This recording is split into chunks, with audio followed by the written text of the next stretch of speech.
Hi, welcome to Bearded Meeple. Today, we're going to take a look at a game for 2 to 4 players, ages 14 plus, and it'll play anywhere between 60 minutes to 2 hours. Now, it's a worker placement game, and it's fairly traditional in that regard. You're placing your worker and they're carrying out an action for you. But this game, it's got a bit of a twist, because as you place the worker and things happen, well, time is ticking away. And there's only so many hours in the day, and eventually Dracula, well, he'll come calling. It's brought to us by Too Fat to Fly Games. It's Dining with Dracula.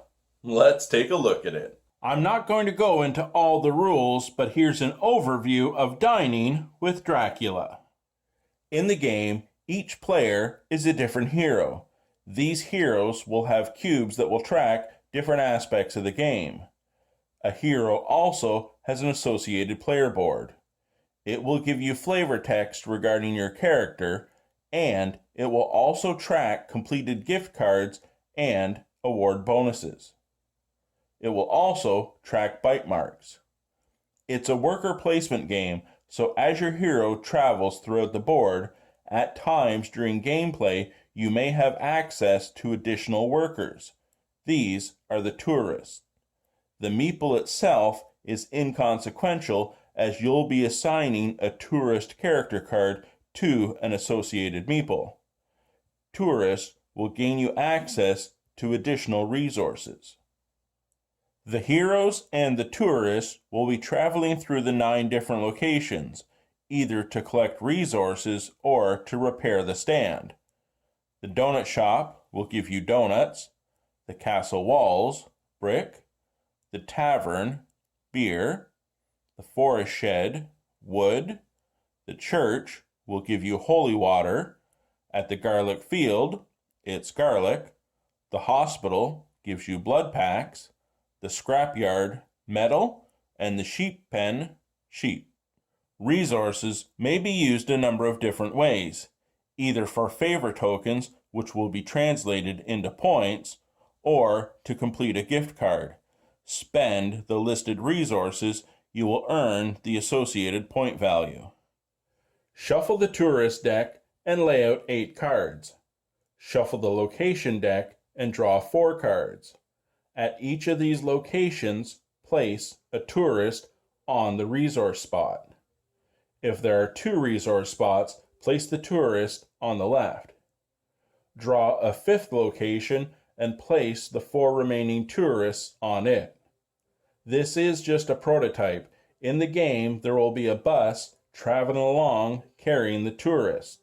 The bus and the 4 tourists would be at the 5th location, in this case, the forest shed. But for now, I'm just going to set the tourists on the card off to the side to remind me. We have the resources and we have the favor tokens. Each player has their player aid and their cubes, one of which is placed at 0 on the score track.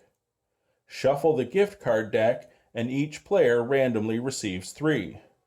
Their hero is placed at the dining table. The game lasts over 4 rounds, and each round is broken into 2 phases: the day phase and the dinner phase. The day phase is broken into 2 parts as well, day and night. Every time you collect a resource, the clock moves ahead 1 hour. If you repair a stand, it moves ahead by 2 hours. Once you've completed 12 hours of the sun phase, it moves to the moon to remind you you have 12 hours remaining. After the day phase is complete, you then move to the dinner phase. When the dinner phase is complete, the tourist will be reset and you'll move to round 2. Our setup is complete. We're ready to begin. In the day phase, you're going to be placing your hero to collect resources or repair a stand. To collect a resource, before you place the hero, you move the clock ahead by 1 hour.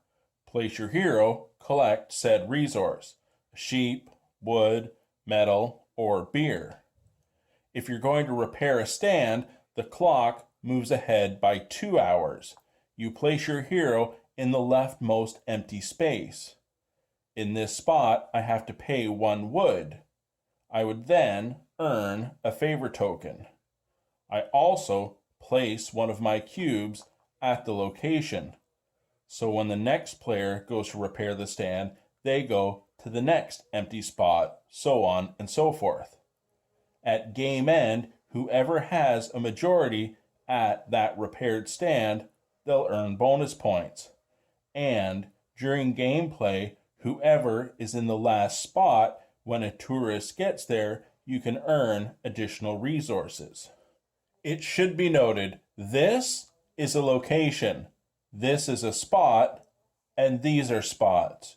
You can never place your hero where there's another hero, but you can place your hero where there is a tourist and then send that tourist to do work, or you can place in the location where there's a tourist and then use that tourist. When you use a tourist, though, and send them to do work for you, if you're gaining a resource, it must match the resource that that tourist will give. So by going here to repair the garlic stand, I could select Ms. Bo Peep, send the tourist here to the sheep pen, and collect an additional sheep resource. So in the day phase, you are paying accordingly in time in 1 or 2 hours for resources or repairing stands, moving your hero around, collecting those resources, and utilizing the tourists and the character cards to collect additional resources, or spending those resources to earn favor tokens, which will be translated into points. The day phase lasts 2 12-hour periods with the sun and the moon.